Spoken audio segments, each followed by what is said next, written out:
of the AAVSO, and I'd like to declare the membership meeting open. The first order of business, Gary Walker will be presenting the second. Thank you for that introduction. The membership meeting was held Saturday, November 12th, 2016 at the Marriott Hotel in Burlington, Mass. Meeting was called to order by Christine Larson at 9 a.m. Secretary Gary Walker read the minutes from the prior meeting. Bill Goff gave the treasurer's report.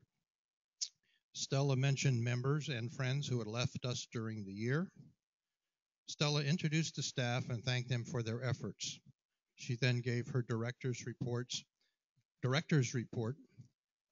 in great detail.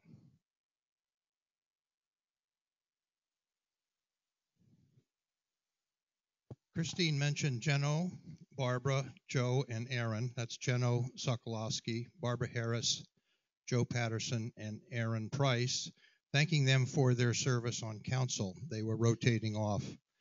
The election of new councilors was announced, 2-year terms to Richard Barry, Tom Calderwood, Mike Joner, Katrianne Collenberg, Greg Sipikoff, and a 1-year term to Richard Post.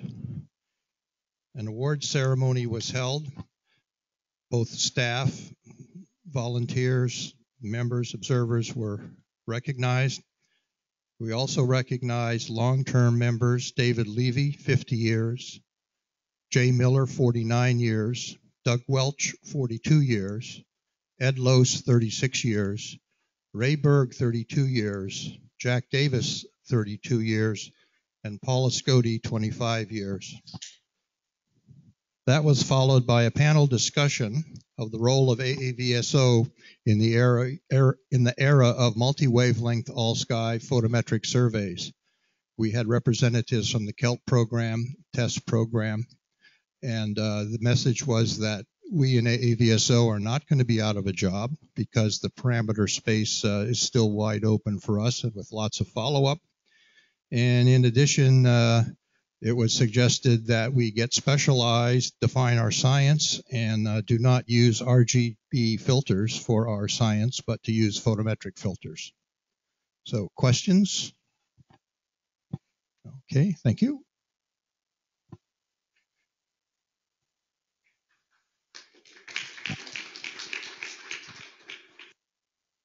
And just an addendum to that, we on council have heard requests for posting council minutes on the website, and we will be doing that. So stay tuned to see that on the website. Next, I'd like to introduce our treasurer, Bob Stevens, who will be giving you the treasurer's report.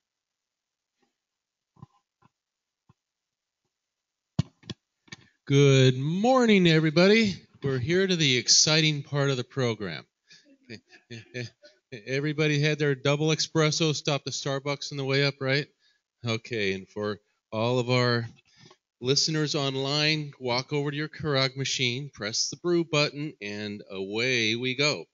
Okay, here to present some numbers, the exciting stuff, but we're all used to numbers here. The first thing I'm going to talk about is what we call a balance sheet for those who are not in the financial services industry. This is merely just kind of a snapshot in time of what assets and liabilities we had, and is usually presented at the end of the previous fiscal year. Our year ends on September 30th, as opposed to many companies who have their years at the end of the calendar year. Why is it September 30th? Because way back when the organization was formed, they went and asked some CPA, when should I have my year in? And he says, I don't want to be doing this work in the middle of tax season. Why don't you have a September 30th year in? Okay, mystery solved. So what do we have here? We have assets, which is, for us, cash. We got some cash in a couple of different bank accounts.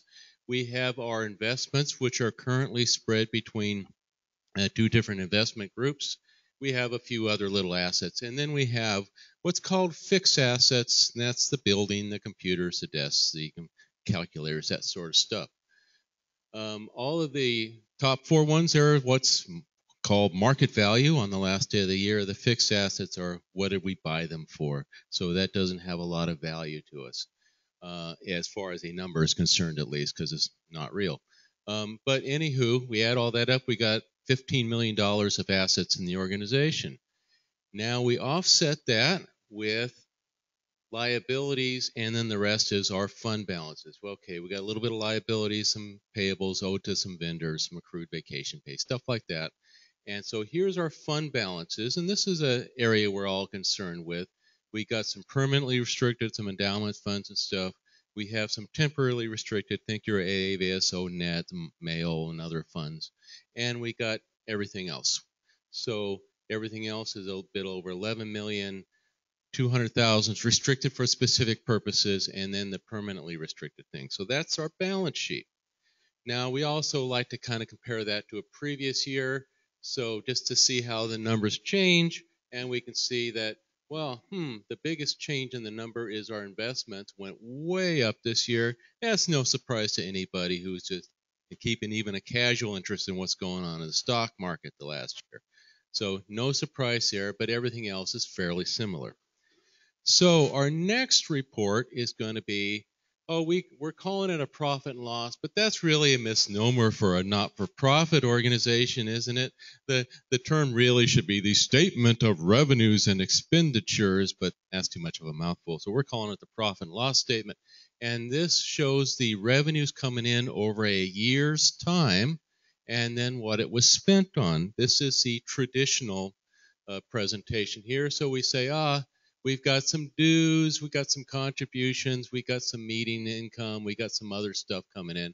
And then we down here, this is our investment income. Now this investment income is not recognized, and here's the dividends and interest you received. It's also the growth in the fund, the paper profits, so to speak, go into this $1.5 million. That's a spectacular result for a year's time, and not to be repeated anytime soon. I think, as everybody knows, the stock market is down 1 year out of 3 and stuff. So yes, we do take note of that, but we, don't project that going on into infinity. And then we've got some other stuff coming. Here's some restricted income. That's mostly grant income to be spent on special purposes. So that's what we brought in, $1.8 million. What did we spend it on? Well, we got some, personnel expenses. We got some program stuff for some grants. We contract services. This is the big ticket items right here. So you come down to the bottom and you go, wow, we made $900,000. We're rich. Well, no. Keep your eye on that one and keep your eye on that one. You go, wow, if we had a down market, it's not going to be as good.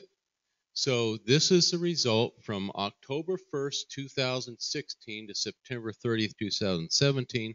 And as usual, we like to throw up the prior year just for some comparative purposes. And we can see that, well, here's the difference in what the stock market in the previous year was pretty good too, as you may recall.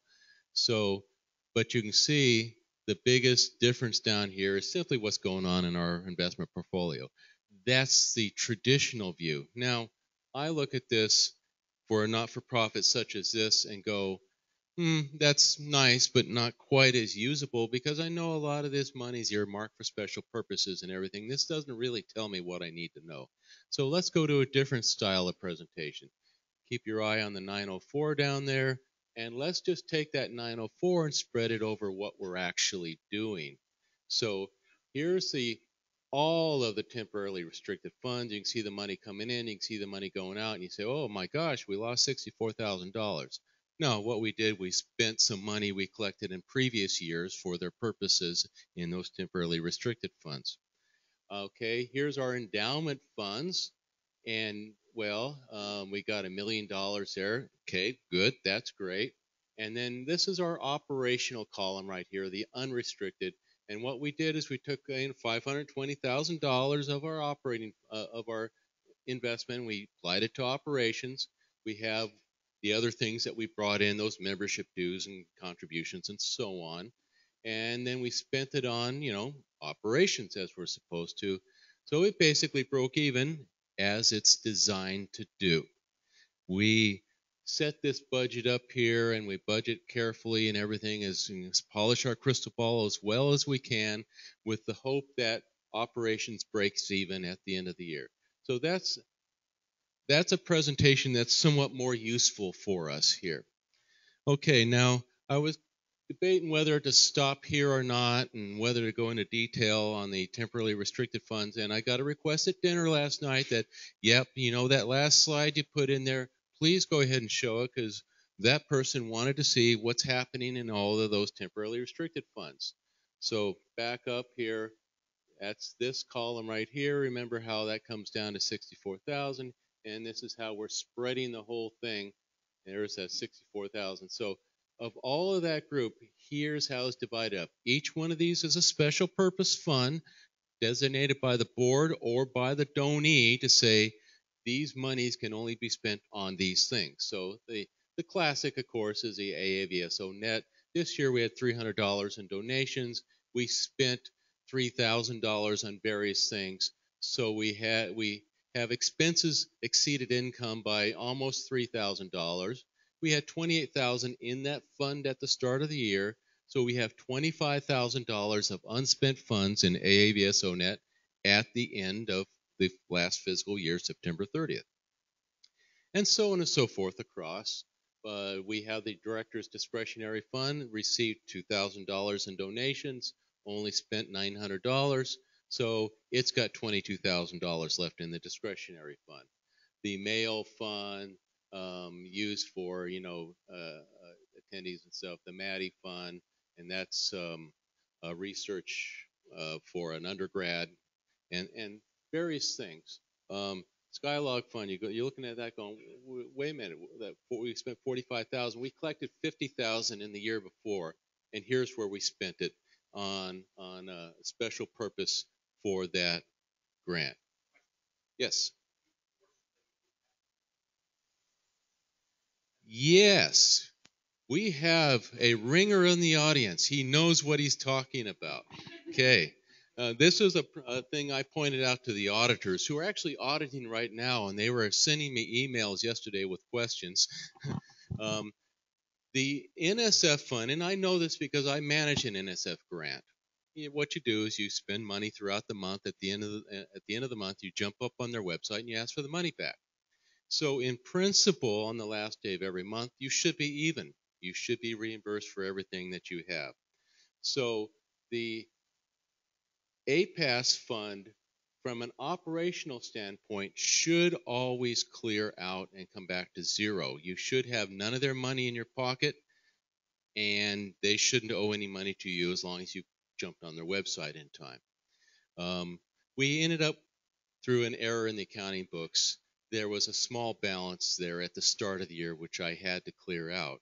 But in reality, if done right, this should always come down to zero. Okay? Other questions?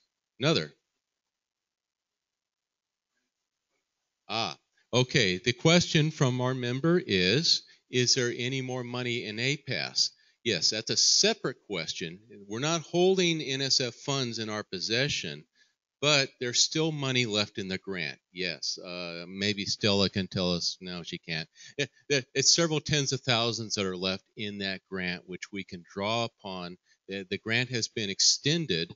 At some point in time, they're going to say, no more extensions. Please spend the money, or we're just going to keep it, sort of thing. Okay. The question was, yeah. The question was, when has the AAVSO grant been extended to? And the answer is May of 2018. Sorry. So we've got, 6 months to spend that money. We have a question.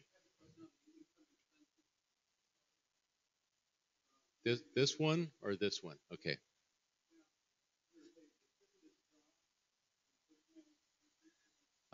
Okay. Here's a question. Our sharp-eyed member spotted the fact that the numbers don't exactly add up in that the personnel expenses went way down. Okay, and what was the reason for that? The reason is that we changed our chart of accounts to aid in the budgetary process. This personnel number included in the past all of the personnel expenses being charged to grants. And that was not an not an operational. So what was done for this year was new accounts were set up for all of those grant things and other programs. So really the 455 is added to that to make it a comparative number. And it'll be presented that way going forward. I was just too lazy to go back and try to restate the past. We have a question.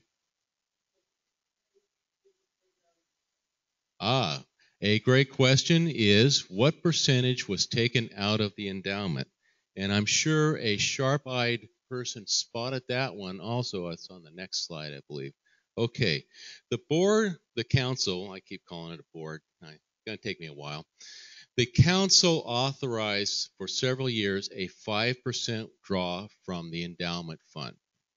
And you say, okay, 5%, and if you knew it's $52,000 a year and so on.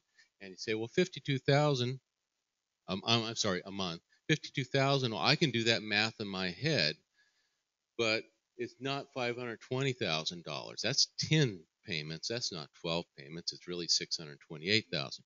So the reason $520,000 is the fact that that instruction for the automatic withdrawal is for the first day of each month.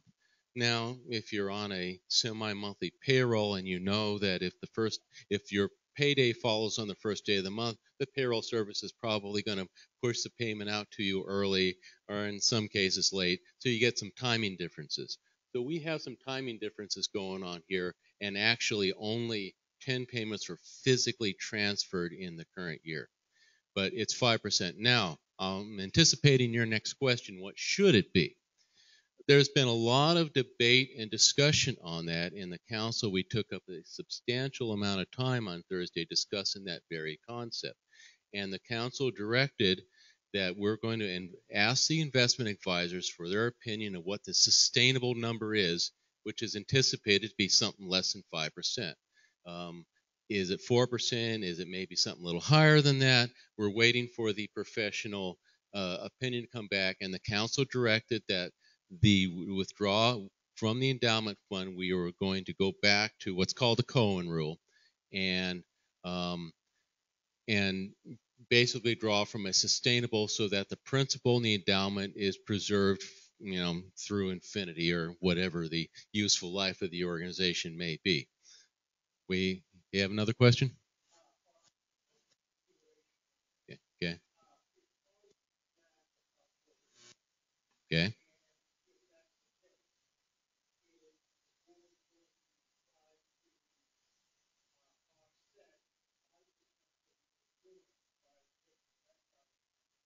Okay. The question is, suppose the investment advisors come back and recommend a 4% draw.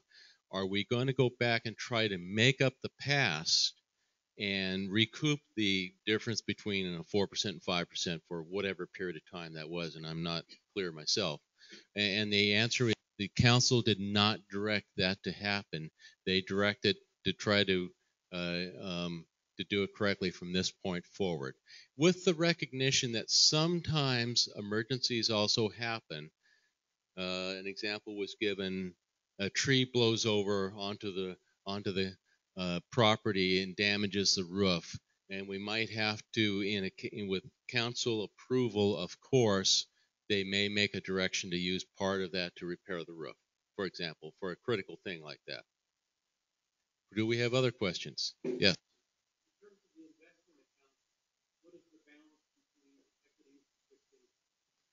Okay. The question is, in the investment accounts, what is the balance between equities and fixed incomes? I don't know that specifically. I'll start by saying we have our investments broken up between two groups, TIF and what's known as Greystone, which is owned by Morgan Stanley. And I think we're going to talk about this more later. Is that correct, or is that on that? Okay. Then I'll tell you. The council directed to save a substantial expense.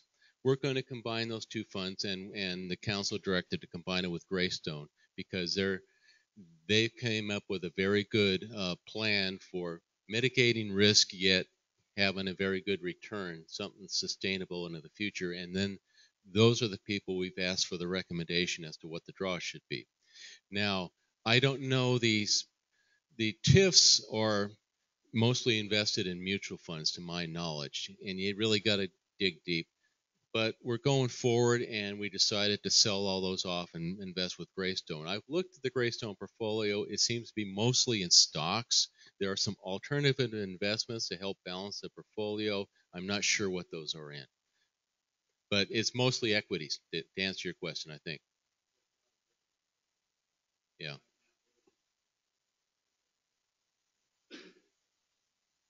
Right. Yeah. Right.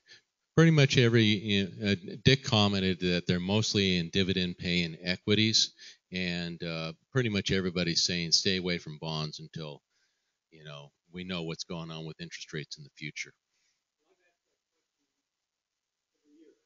Okay. Okay, good.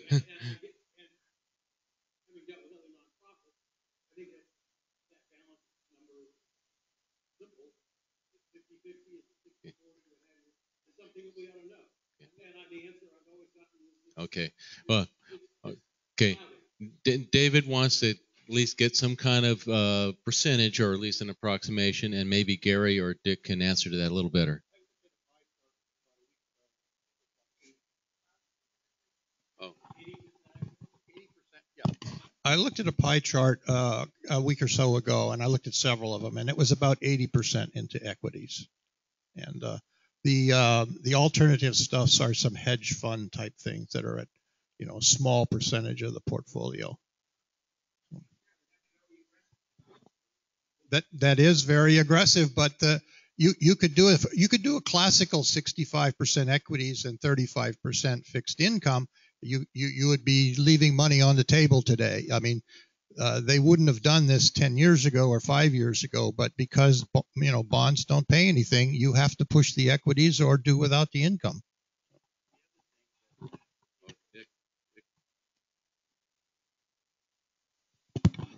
They're continually adjusting the portfolio, and so as the risk goes up, they do a risk model right now. Their model says that we capture about 98% of the upside, and in a downturn we lose about 15%, and they try and keep a portfolio that will continue to provide sort of that type of security in the against losses that might occur in the market. The right now, if you stick with something like 30-70, it's just not a strategy. It's just silly. You have to continually change it depending on what the interest rates are. Right now, all the banks, federal banks around the world, have very low interest rate. As a consequence, people don't have alternatives to put money into, so they're putting it into equities. That will change as interest rates go higher. Then people will have more choices of where to put money, and they'll switch, and on our portfolio will evolve with it. But that's if you don't do that, adjust your portfolio continuously. And we've already made adjustments this year because interest rates are going up. We shifted some of the fixed income away from long term to short term in order to avoid the problem of declining value due to interest rate rise. So this is something you have to adjust continuously. If this is an important number, we'll put it out every year, and we'll also let you know what fraction is dividend paying equities, which I think is a much better use right now of the money than bonds. So now I know for David, I shall put some pie charts in the report next year showing some of this information. Do we have other questions? You going to be showing the current fiscal year budget or talk about it at all? No, I wasn't going to present the current fiscal year budget as part of this report. We have reviewed it. The council approved it a couple days back. It is the same budget that was derived 6 months ago, basically, and it's a break even. And of course, a budget is a management tool to help keep us on track and let us know if we need to make mid-course corrections and that sort of thing. Other questions? And to anticipate your other, the budget for next year is fairly similar to the budget for this year. Okay, I think we have. No more questions. Thank you, Bob. Let's thank Bob Stevens for a really good report. And now it's my turn. Good morning, everyone. I am Stella Kafka. If you don't know me, I am the director of the AAVSO. I've had the privilege of being the director for the last 3 years. And I am going to talk about what we've done all this previous year. But I would like to start by reporting on some members that we lost this past year. It's been a bad year this way, I can just tell you. And here they are. This is Arthur Upgreen. He was a professor at Wesleyan University for 34 years. He was an avid advocate for light pollution, night skies. He wanted actually to make sure that people know of the problem of light pollution and protects the skies for all of us to do our work and observe stars. Jared Lutz Scott, he was actually a solar observer. He actually a very prolific solar observer. He reached the 3,500 day level observation with solar observation. We're talking about 1 point per clear day here. So it's a lot of rigorous work, and the data is in our database. Alan Hisley, he was a visual observer. He had more than 2,000 visual observations and about 24 PEP. He was observing a range of variable stars from Miras to T-Tauri to CVs, including HR Del, the Nova Delphinis in 1967. Peter Collins, he was another prolific visual observer, more than 19,000 visual observations. And being myself a very novice visual observer, I know that this is really very tedious. It takes long nights outside in the middle of the dark, in the middle of the cold, observe one star at a time. It's a lot of great work. And actually, Peter was part of our visual Nova search group. He was actually scanning the entire night sky for novae that reach visual magnitudes, and he discovered 4 of them. Nova Cygni 1978, Vulpecula 84, another Vulpecula in 87, Nova Cygni 1992. Peter Buss, he was a visual observer, but mostly he was a meteor and comet hunter. And he has a minor planet under his name. Helen Abbott, she was one of us. She was at headquarters and she served as an admin assistant to Leon Cabell and Margaret Mile. Brenda Branchett, my gosh, I was going to give her, we had just signed her 5,500 level Sunspot Award. So she was a very prolific solar observer. And here she is in the August eclipse, a very recent picture of her.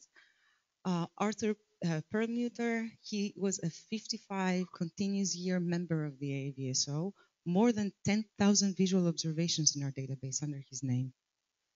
Charles Whitney, he was one of our past JVSO editors. He did a great job with the journal, and he was actually the recipient of the 34th AVSO Merit Award. Melvin Douglas Taylor, he was a very prolific visual observer, more than almost 37,000 visual observations in our database. It's a lot of data. He was a nova hunter. He observed meteors, comets, anything that you imagine. He was a true observer. And last but not least, Vera Rubin. How many of you have heard of Vera Rubin? She was the person who discovered dark matter. And not only that, she was an advocate for women in sciences.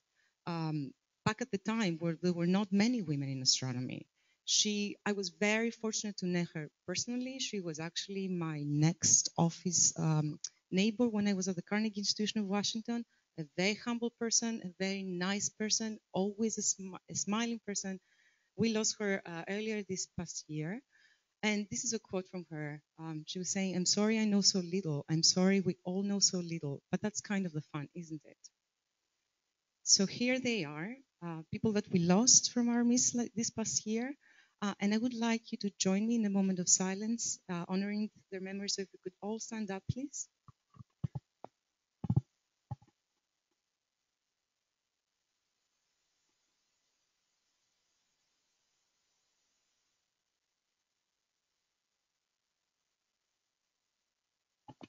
Thank you.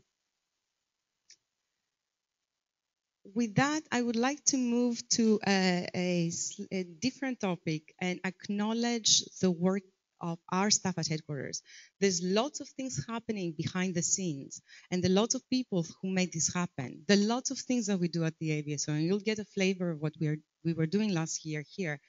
And this would not have been possible without my colleagues at headquarters. So this is who we are. This is who you're talking to every day. These are the people who are making things happen and work with you on your observations and when you're volunteering with us. First, I would like to actually introduce Bert Pablo. Bert, where's Bert? Could you please stand up? This is a new astronomer. Bert joined us in July, and he's already deep into AAVSO infrastructure, helping us with a science program. We're really very excited to have him in our midst. He works on heartbeat stars, and if you want to know more about them, ask Bert. As simple as that. He's going to be here all day. So welcome, Bert, to the AAVSO. It's wonderful to have you around. Elizabeth Wagen, you know Elizabeth. She's in the back here. She's joining us at the meeting. And Sarah Beck. These are most likely your troubleshooters. Every time you have a question or about observations, about membership, about anything, you will probably talk to Sarah and Elizabeth. Sebastian Otero, VSX, the backbone of the AAVSO, everything that we're doing. I'm going to tell you a little bit more about VSX a little bit later. Kathy Spire, oh my gosh, she keeps us in line. She's out there. Kathy, please come in for a minute. She's our operations manager. She's doing everything we need. If it wasn't for Kathy, we wouldn't remember to breathe. So thank you so much for all your work. Owen Took, he works behind the scenes a lot, but Owen is running the AAVSO pretty much. So enough said. Mike Saladiga, publications, our journal, newsletters, and our bulletins. Mike is actually helping us with that. Gloria Ortiz Cruz, did you know we still have people submitting paper observations? So she is entering all those observations in our database. And then we have Scott Idem and Cody Anderson, who are the contractors, but they're running our web page, our IT services, everything that you see when it comes to our web services and information technology. It's Scott and Cody. So please help me here recognize their work. Just a round of applause for our staff.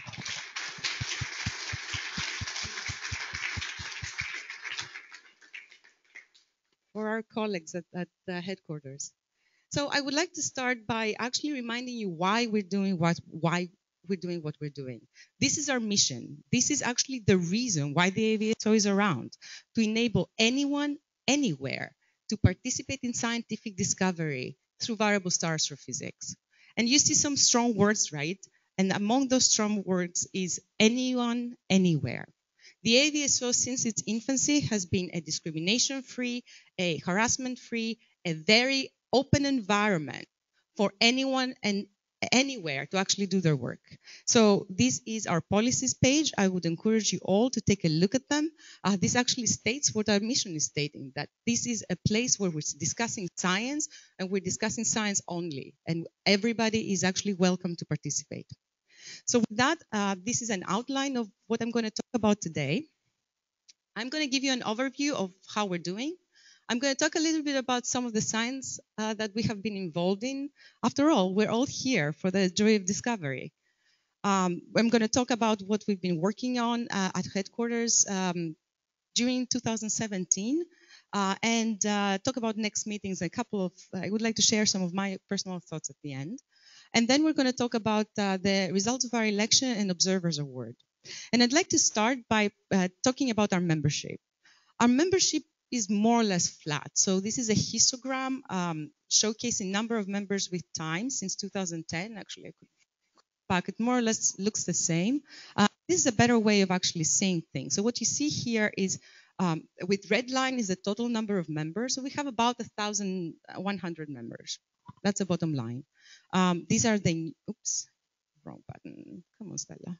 These are the new members, and this is pretty much a net if you subtract the total number from the new members. So our number of members is more or less flat. What's really interesting is where these people are coming from. So this is a pie chart showcasing that actually most of our members come from the United States, Canada, Australia, and the UK. And I was thinking about this plot yesterday. I'm like, you know something? One common feature that these have is language. Everybody speaks English there.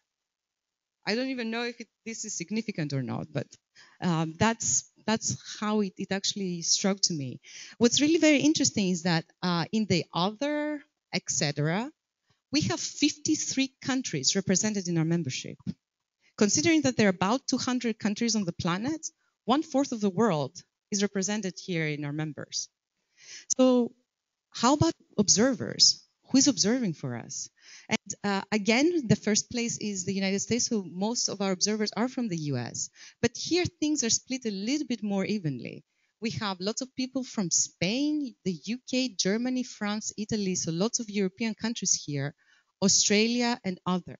And if you add all those together, we have observers from 52 countries. Again, 1/4 of the world is actually contributing to our database. So right now we are more than 34 million data points in our database. This is not coming from a survey, a professional survey. This is coming from all you.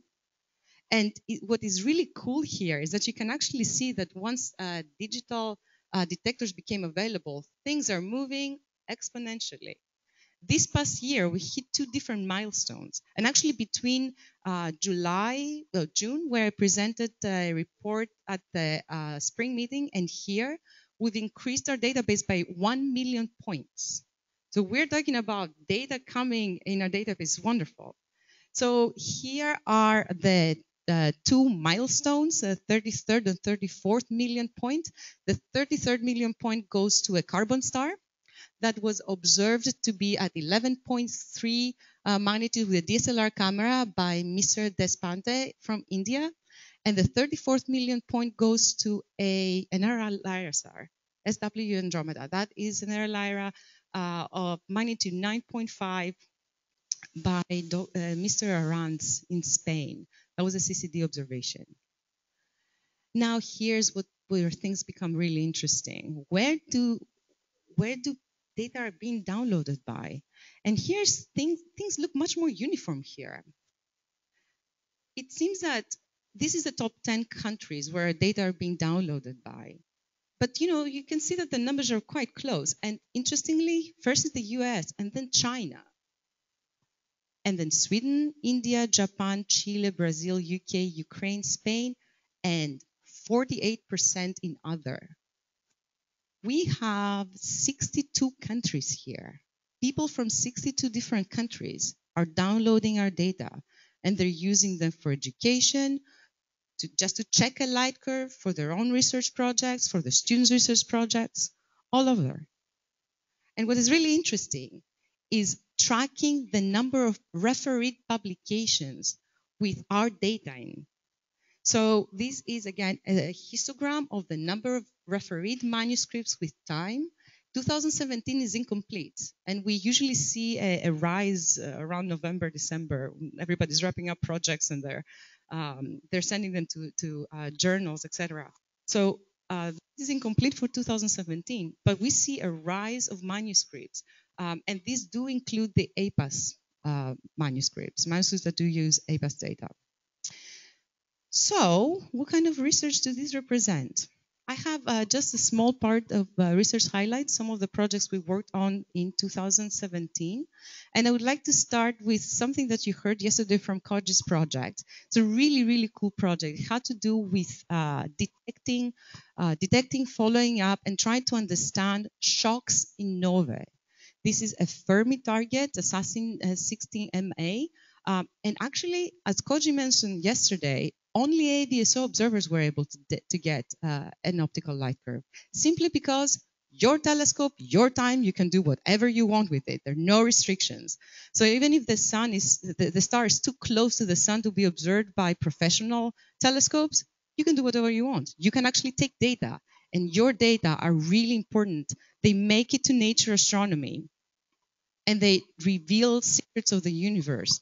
This paper actually came up with an updated model of how shocks are created in novae as ejecta colliding with slower moving ejecta after the white dwarf actually throws up a whole bunch of material in the interstellar medium. A second project I would like to highlight is this one. It has to do with FO Aquarius. This is an intermediate polar, and as a reminder, intermediate polar is a white dwarf that is eating up the atmosphere of its companion. The white dwarf has a strong magnetic field, but it's not too strong to completely disrupt the formation of an accretion disk. So as materials leaving the companion of the white dwarf, it creates more or less a hula hoop ring that spirals in, material spirals in and hits the magnetic field lines of the white dwarf. And then material follows the magnetic field lines and drop on the white dwarf. It's an intermediate polar. So intermediate polars are not really known for their low states. This one showed actually its very first one back in 2015, actually late 2015, 2016. And it did become a Nature paper. 16 of our observers are co-authors in this paper. Here, Return of the King, time series photometry of FO Aquarii, initial recovery from its unprecedented 2016 low state. This low state was covered really very well. The only problem was the sun, because the star sort of got behind it. But this was a super interesting paper that presented for the first time, recorded time, a low state on FO Aquarius. Well, the star decided to do it again. So this is the 2016 low state, the recovery from the low state. This is where the sun was in the middle. Up until then, all light curves in our database were more or less like this. So we're just going all the way back. And suddenly low state while the star was behind the sun, it recovered. You can see beautiful coverage by our observers here. Then it went behind the sun. It sort of behaved for a little while, and not too long ago, it started going down again. So we were contacted by the researchers here. They asked for more data. More data are coming in. This is a project in progress. I think that at this point, it's sort of getting behind the sun again. But without our observers' data, this would not have been possible. As simple as that. The third project I would like to highlight has to do with the Red Dot campaign. How many of you know that Proxima Centauri, the nearest star to our solar system, has a planet? An Earth-like exoplanet. So this is the team led by Guillem Aklada-Escudé. He is at Queen Mary University of London, and he's the one who actually discovered that planet. And at some point he said, let's try and look at other nearby stars and see whether they have exoplanets, especially those that are very similar to Proxima. So he initiated a campaign to spectroscopically look at all those stars around our solar system. Using HARPS. This is a higher resolution spectrograph in a big telescope in the southern hemisphere. But guess what? He needed photometry. And guess who is doing that? So he came and contacted us. We had a campaign at the beginning of last summer asking for our observers to actually observe data. They were really good at giving feedback. We were observing Barnard star, Gliese, and some data on Proxima Centauri as well. They were even giving us updates on how data are flowing, how we're doing, and they're really very enthusiastic. The campaign was just concluded. They just finished with the HARPS time. The stars are behind the sun. You can't see them anymore. Lots of photometry. This is just a snapshot that they published. I tried to stay away from that project. What I really liked, though, is that they actually had a webpage highlighting our collaboration. This is a webpage from Queen Mary University, and they were talking about all kinds of updates that they had when they reached the 5,000 photometric point. They got so excited. They actually highlighted it there. And of course, they were highlighting some of our colleagues, some of our observers who participated in this campaign here. I don't know the result. He's not telling me whether there are planets around the other two stars. Stay tuned. I'm planning to Facebook it once I find out. There.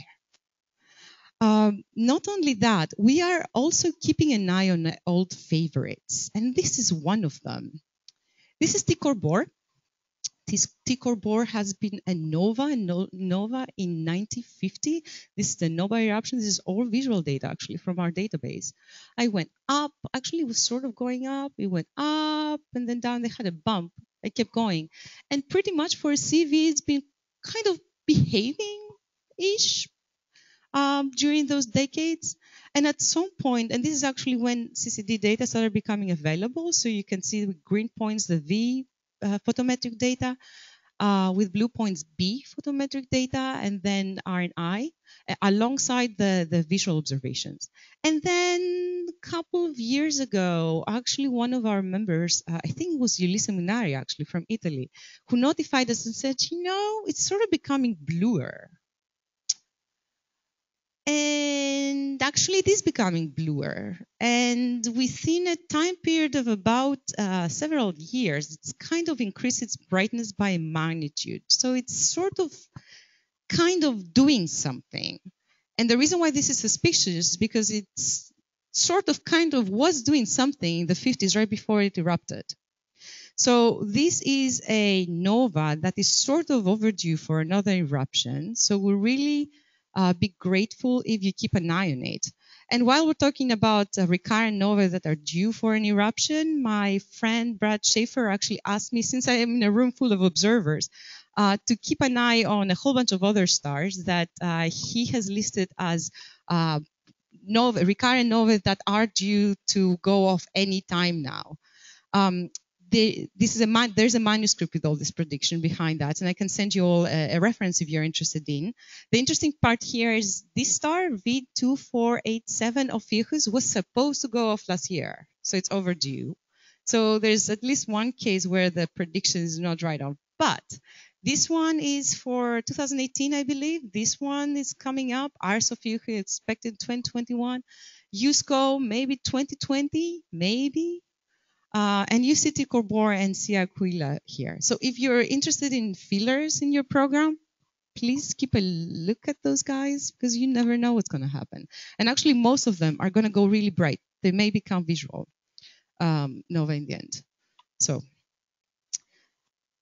here's where I'm switching to progress report. This is what we have been working on at headquarters. And I would like to remind you that this has been the outcome of us talking to you and listening to what you have to say. 2015, 2016, we are having ongoing discussions with our members, our observers, what you need to make your work better. That's what's driving us. We don't live in a bubble. We have to ask our community.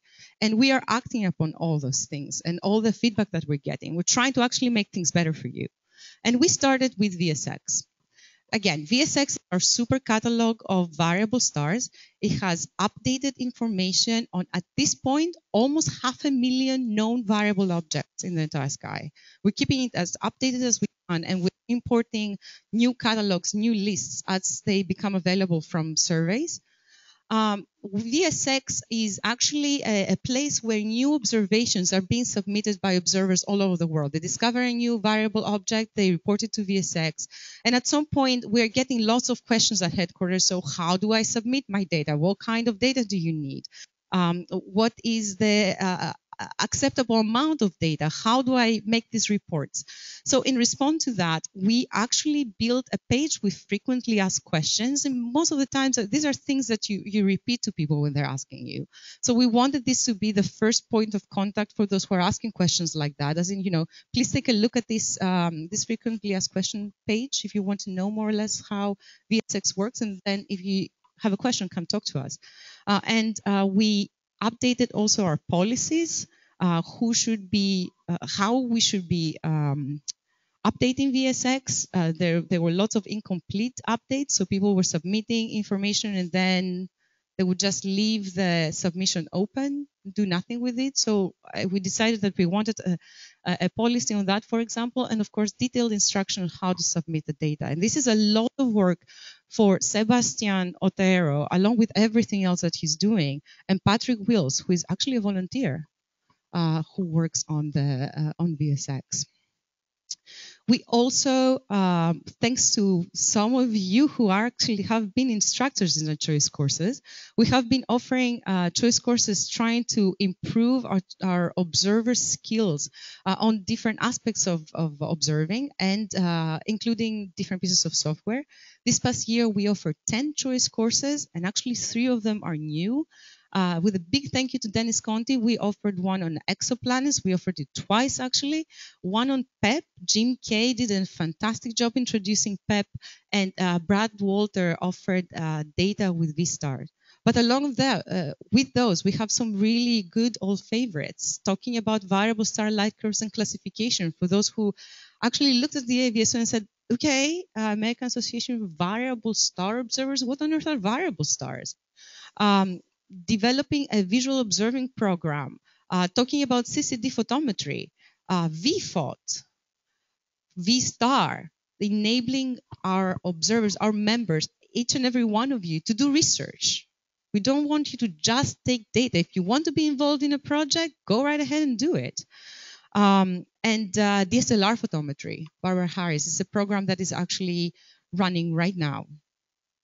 So this is part of our choice course offers in 2017, and something similar is going to be offered in 2018. So if you're interested, please keep your eyes open. We're going to announce it on AAVSO Communications and our web pages as always. Another thing that we're doing is trying to make sure that our science gets to anyone, anywhere. What that means is that sometimes we need to actually speak to them in their own language. Not everybody speaks English on the planet. So for that, we are trying to find as many people from as many countries possible to help us translate our manuals. If not anything else, people to have a manuscript to read instructions on how to do different observations in their own language, something that they understand. So this past year, our manuals have been translated in more languages. So we're talking about the visual manual in German and in Russian. So that is 16 languages in which our visual manuals are now being translated. Our CCD in Polish and in French. And thanks to our volunteers, of course, we wouldn't have done it without them. So our CCD manuals now is translated in 5 languages.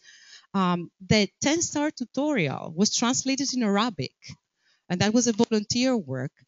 So the 10-star tutorial, for those who don't know, is a pretty much very simple introductory tutorial to observe 10 really bright stars in the northern and the southern hemisphere. For those who just want to try, just try variable star astronomy. Even identifying the variable star within a constellation is important. So it has been translated to Arabic. So we're talking about 5 languages so far. For the first time, thanks to Tom Calderwood, we have a PEP manual, the Hitchhiker's Guide to PEP. So for those of you who want to actually try your hands in really very bright stars, this is available as well. For the first time, and thanks to Frank Dempsey and other volunteers, we have a solar manual, Safe Solar Observing, how to observe the sun, how to observe our closest star. And this manual has been extremely popular so far. It has been translated to French, and Italian is in progress right now. And not only that, we took as an opportunity of the solar eclipse this past August. How many of you have seen the solar eclipse? That was my first one. We can talk about this later. It was a fantastic experience. So we have actually a web page about safe solar observing, solar eclipses, etc. And actually, we're featuring Jessica Johnson, one of our solar observers who got her 100 sunspot observations last year. This webpage, we are intending to translate it in Spanish. There are 2 more total solar eclipses coming up on this side of the world, one in 2019, another in 2020, that's going to go through South America. So we're going to translate this in the manual in Spanish, and there's another one in 2024 that's going to go through the United States again, for those who want to actually start planning. So with that, we are updating information that we are providing to you as observers or as members to read about variable stars, understand variable stars, why are they valuable? What kind of information are they providing to us? Why should we even care? And how are we going to observe them the best way that we can in order to improve the science outcome that comes out of those light curves? And with that in mind, we updated all our observing sections. And it took a lot of work. So I would like to acknowledge the work of all our volunteers who have been working with us very closely to update the information in the observing sections. They were all Google pages before that, so we moved them in AAVSO branded pages so that we can actually maintain them and update them better. and update all kinds of materials of web pages. And it's very interesting to see how different section leaders and volunteers are actually working with different pages. For example, we have the LPV of the month, thanks to Frank Shore and Andrew Pierce down in Australia. So we're alternating between Northern and Southern Hemisphere every month to learn lots of things about LPVs. And we have a new observing section on accreting sources, accreting stellar remnants, thanks to Greg Sivakov. And actually, Greg is calling them the stellar undead. That's the first thing I remember when I'm just... Okay, so we will talk about that. But this actually is providing a lot of information, what they are, why they're worth observing. It provides information on other organizations such as CBA, and actually the NASA web pages or resources online on this particular subject matter. And it's something similar that you're going to see in other web pages as well. This year, we also sharpen up some of our software. This is our chat tool. This is a way that we are engaging a community to help us diagnose problems with our sequences and charts. And it's been around for a long time, but it was having problems and it was not working properly.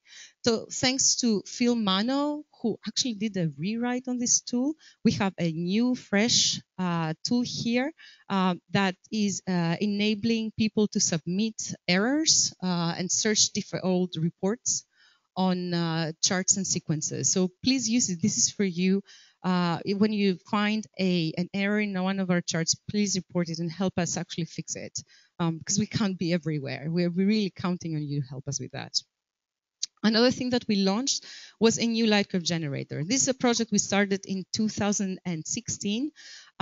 This was, we were working with another volunteer, Francis Hampshire. Sarah Beck was very involved in that as well. And this is an updated version of our quick lookup tool. This is the first thing that anyone who wants to see what kind of data exists on a light curve goes to. So I have a full poster actually in the back that shows most of the functionalities. So please take a look at that and play with it. This is a tool for you. But some of the things that you see here that are a little bit different to the previous one is that, of course, you can make a selection to define the parameters of your plot. So you can define the magnitude range, the time range, what star you want to upload there. You can see all kinds of data that are available. So color-coded, you can deselect different filters, which are color-coded here. You can even click on different points and see who observed that particular point with what means. You can zoom in and out of portions of the light curve. If you want to see more clarity, different parts of the light curve. You can even select observers if you want to. You can deselect all contributions here and just select data from specific observers if you wish. So again, this is an interactive tool. This is for you. The additional aspect of this tool is that it has the capability of connecting to external databases. So at some point, we could be talking to the KEL database. We're talking about APAS. Once it's completed, there is an Epoch database in there. You will have a choice of actually overlaying data from other databases on the AAVSO data in order to see more or less what exists on a specific star. So this is, again, something for you to help you with your work, help you look more or less what data exists in each light curve. Another thing that we did was we improved the Find a Member tool. And this is where Phil was involved with that. So another question that we were getting at headquarters for a long time is, well, I don't know. Are there any other AAVSO observers around me? I feel sort of isolated. How many members are around me, like in my zip code? Or I'm going to go and visit New Zealand, and I would like to actually have a cup of coffee with an AAVSOer. Who should I talk to? And you're like, well, we have a full directory. It depends on where you are, and depends on, who is pretty much willing to talk to you to begin with. So we built this tool in 2016, and we improved it in 2017 to enable looking for a member and observer based on observer code. So what this allows you to do is put even the city where you are, or zip code, and an area around it, or in this case, an observer code, as in, I've seen such a fantastic data set from so-and-so who's working on this particular project, and I want to contribute to that project as well. I want to be in contact with that person. How do I do that? So this would allow you to do that. Just to make clear, we are not releasing any personal data. All communication is happening through our web pages. If you choose to actually exchange emails with that person at some point, that's your choice, but all communication is secure. It's happening through our web pages. But this allows you to connect with other people in your zip code. Some of the first feedback that we got on this tool was, oh, I didn't know that there are 5 more observers in my block. And our response is, well, talk to them, have coffee, connect. You never know what kind of process is going to come out of that. This is what we want to do. We want to build relationships. We're building collaborations, and we're hoping that this tool is going to help you with that. And of course, the target tool, the AAVSO target tool. You heard a talk about that yesterday. This was an effort that became available to us because of Kevin Satsun donating, in principle, developer time, and Jenna Sokolowski, our past president, securing some money for headquarters to be involved in this tool from the Research Corporation for Science Advancement, SciLog.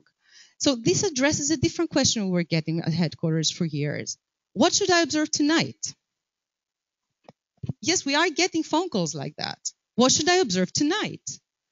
And that might sound like a simple question, but it's such a multi-parameter answer. It depends on where you are, what kind of skies you have, what kind of instruments you have, what kind of interest do you have, when can you start observe? So we built this tool exactly because we wanted to give an answer to of what is available for me to observe tonight. And because some observers, I'm pretty sure you all have your favorite stars, your favorite program, but you might have a 2-hour time interval in the middle of the night where nothing is really available from your program. You want to have filler targets. What's there? What needs observations? And personally, I think that it's a sin to leave a telescope running without it observing anything. Personal opinion. So this would at least give you some targets that you could observe.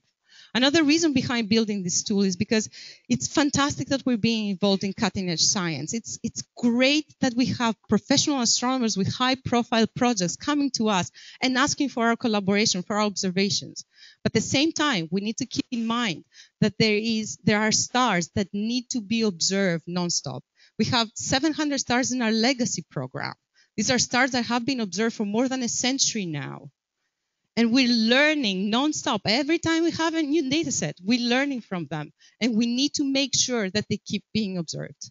So this tool actually enables to do both. It provides targets of interest because of a project that is running right now, or a person who has other means of observing, and is not neglecting or leaving aside projects that have been running for decades, so that no star is left behind. As simple as that. So again, recapping what you heard yesterday, what you get from this tool is target information. This is connected to VSX. So right ascension, declination, where the star is, observing cadence, and this is where the help of our observing section leaders became very valuable. We sat down and we selected with them targets, how frequently targets should be observed. The observing cadence actually is set up so that at every target should have at least a long-term light curve built. You want to observe it more frequently? Go right ahead. This is a guideline. Let's go back. When the target was observed for the last time, so there's a flag here that tells you if a star does or does not have observation. So red flag means that this particular star actually is in need of observation. So please actually add it to your program. Once data points are being submitted in our database, that red flag switches to green. So green tells you that within the defined cadence, this particular star does have observations. Orange tells us that, the cadence is sort of approaching and no one has observed that star. So if you don't mind observing it, that would be great. And with black, you see stars that are behind the sun, so they're not available. You also see targets that are connected with alerts. This is where they become high priority, and any notes that are relevant. So for the targets that are connected to alerts, you have a link to the relevant alert. For those who have ephemeridess, eclipsing binaries, exoplanets, when is the dip going to happen, or when is the dip predicted to happen? As we heard from Joy yesterday, you never know. But when is the eclipse prediction? You see the ephemeris there. You can register, and based on your site, you can get targets that are visible from your telescope size, not where you live, where your telescope is.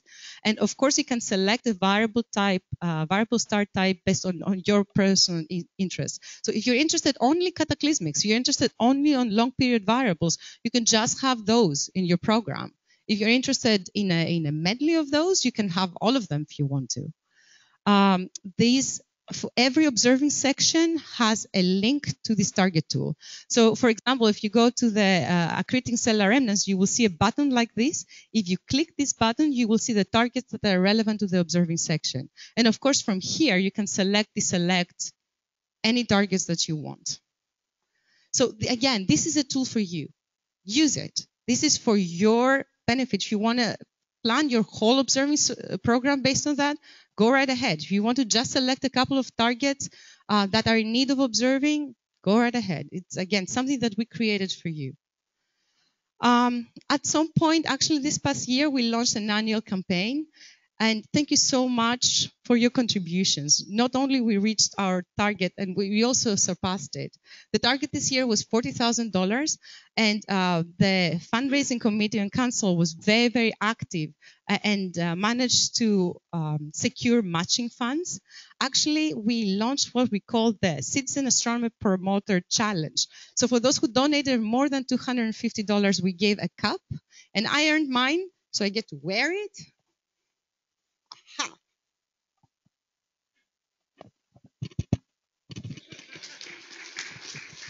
Thank you. I get to wear it. It's what you see. All these donations enable us to serve you. This is what enables all those programs to become possible for you.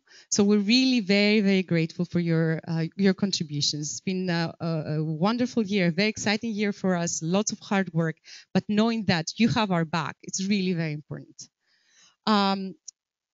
Speaking of, for those who like to plan ahead, and I'm one of those, we know about their Adopt a Star program, right?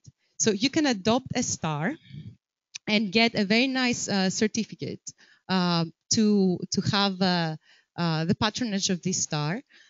You at the very end you get a light curve actually on that, and this actually makes a really good stockings feeling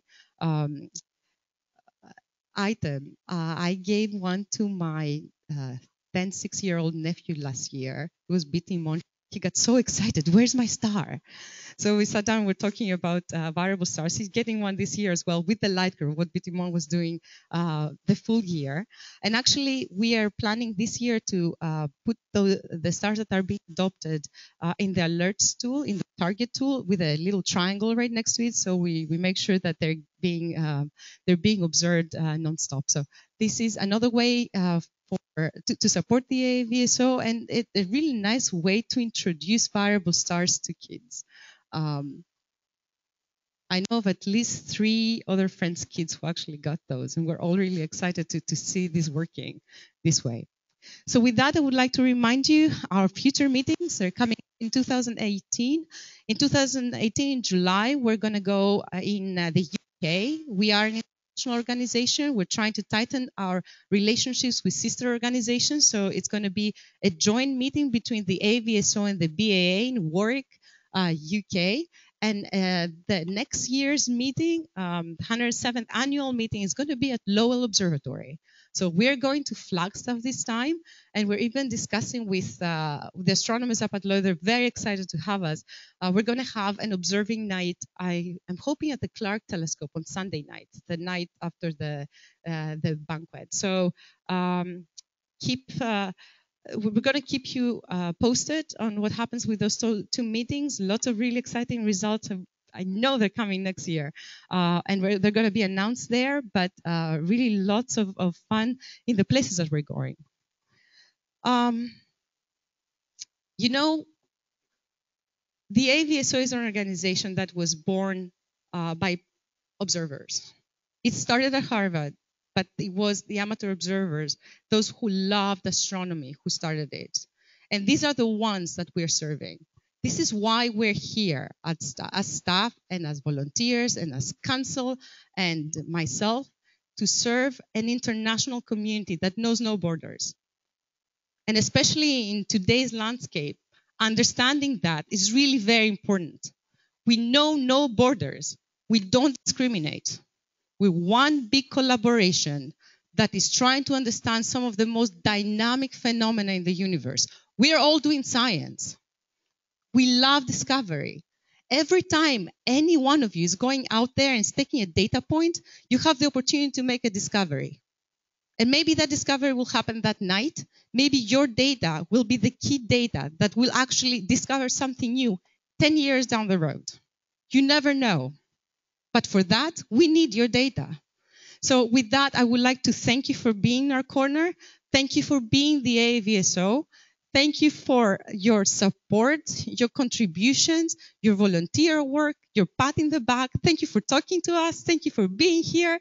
And I hope to see you every day, either through our forums or Facebook pages or your emails, and get information from you on how we are going to serve you better to do the best science that you can produce for the international community to use and learn more about variable stars. And with that, I'm going to thank you for your attention and ask if there are any more questions for me.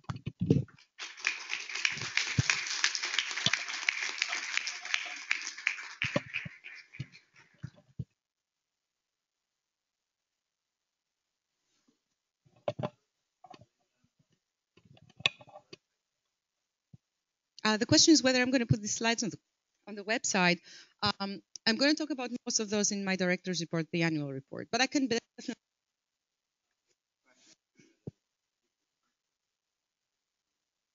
So people who are not here are not going to get to see that, but we're going to upload the meeting webinar on our YouTube channel. So they will have the chance to see it, listen to it, and ask questions after the fact. We do have people online, actually. Do we have any questions for anyone who is online?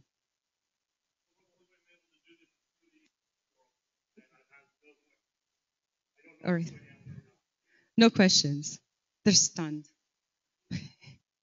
All right, so I will be here, of course, until tonight. As I said, feel free to come talk to me. And of course, we are reachable through emails, forums, Facebook. Yes, sir.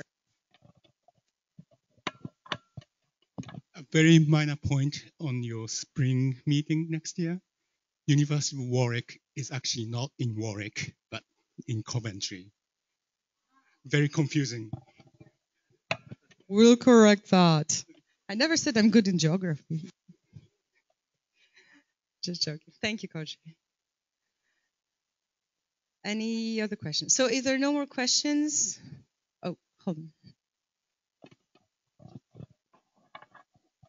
I recently voted for something here, council, I guess. Are we ever going to hear the results? So the next business? Oh, yes, I do.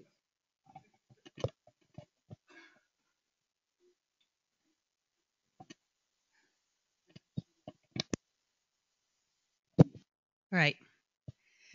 So this year's election was a real nail biter. We almost had a three-way tie. So the lesson is that every single vote counts. So first, I'd like to thank Richard Post for his service on council this year. He was a very important voice on council and gave us a lot of very important information about finances. And hopefully he will be continuing to serve the organization on financial committees in the future. Not that I'm twisting your arm or anything, Dick, but sage advice from this man.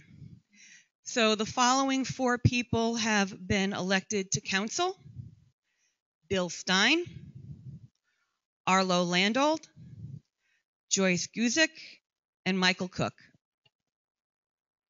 Can we have a round of applause, please? All right, thank you. Thank you, Christine. Yes, a round of applause for Dick as well.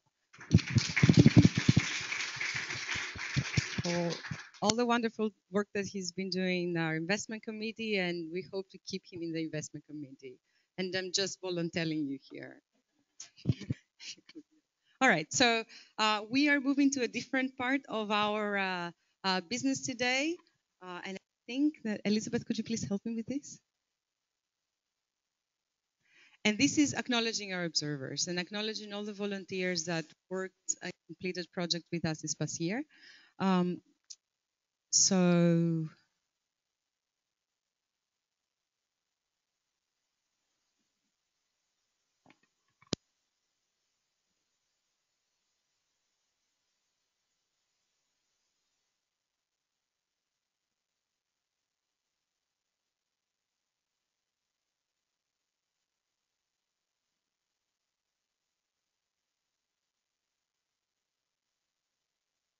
So first, we're going to start with special awards. We had a mini photo competition this past year about the best eclipse picture, and this is a collage, a montage actually, of Bailey's beads that George East provided, and boy, we fell in love with that picture. So what you see is totality, and you can see even prominences during totality. I don't even remember if it looks like that. It's magic. So George East is getting a special award for his contribution to our competition and for this beautiful, beautiful solar eclipse photo. He couldn't be here, so let's thank him virtually, please.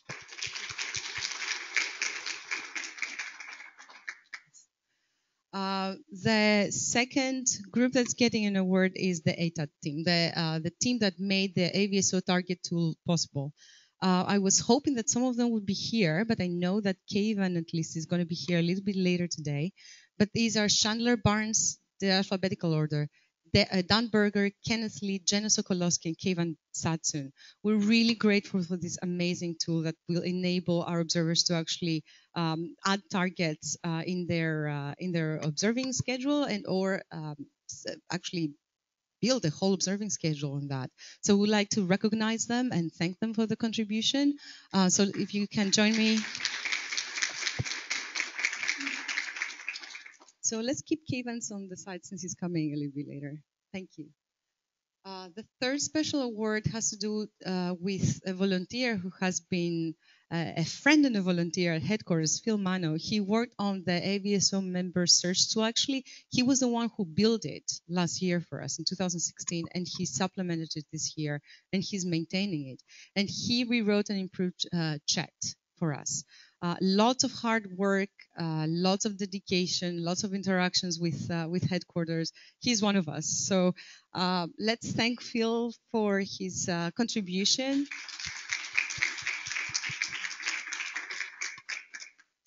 And with this, we are moving to Observer Awards. I signed 138 awards this year. That was the best part of my preparation for this meeting. 138 of our observers reached milestones. So here we're going to hand the awards to those who are present, and everybody else is going to get them by mail. So we will start with the visual observations. Richard Glassner reached the 100 nighttime observation limit. Richard, come here.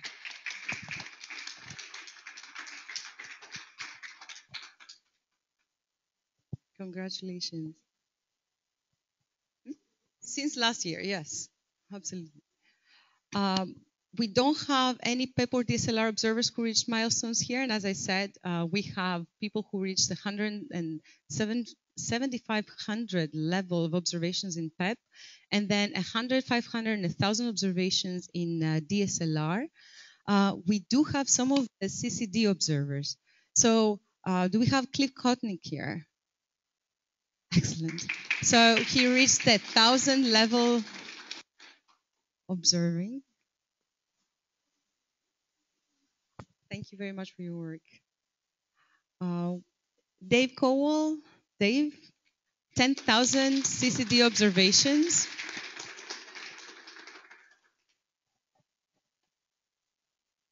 Gordon Myers, Gordon, 200,000 observations.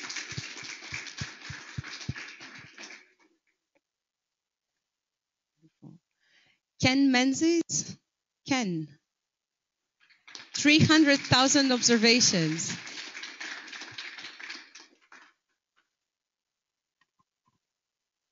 Richard Sabo. Richard.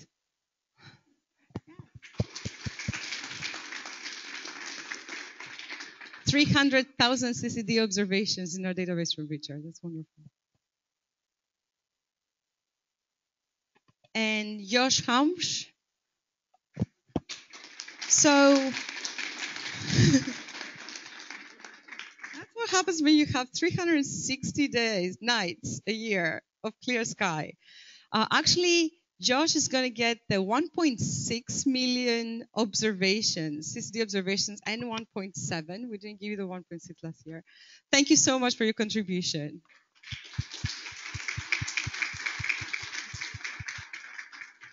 I think you can't produce them fast enough, then I fill them up.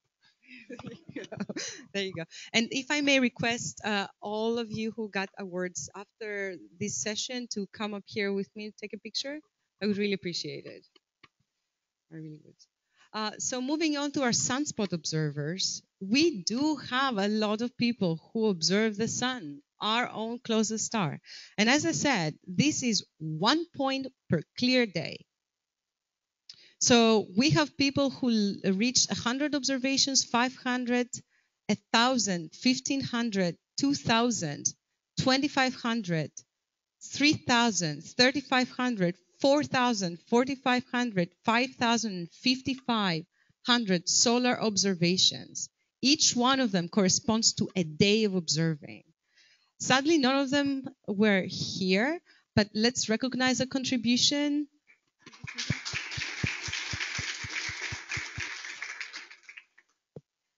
So, and with that, I would like to move to the seed observers. We do have people who are recording and reporting on sudden ionospheric disturbances when the sun is misbehaving and it actually causes trouble in our atmosphere. We're collecting those observations as well.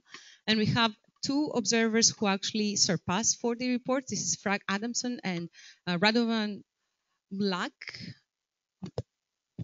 So let's recognize their contributions, please. They will get their certificate in mail.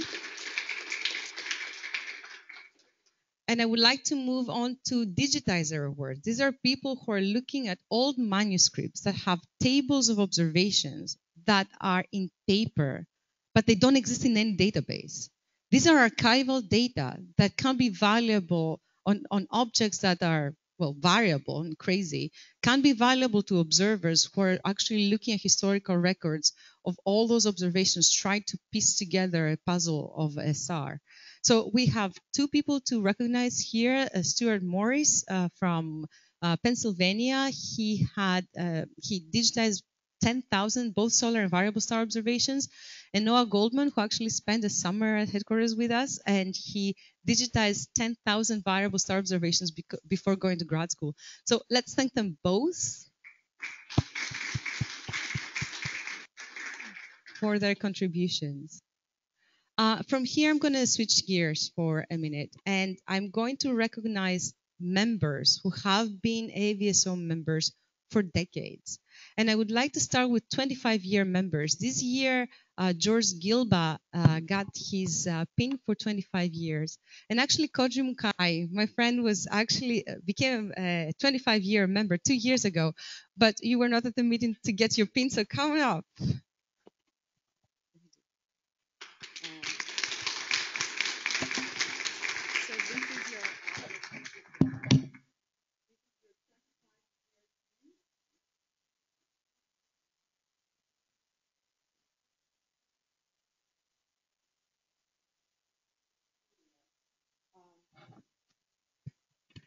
Thank you very much for being a loyal member of the AAVSO.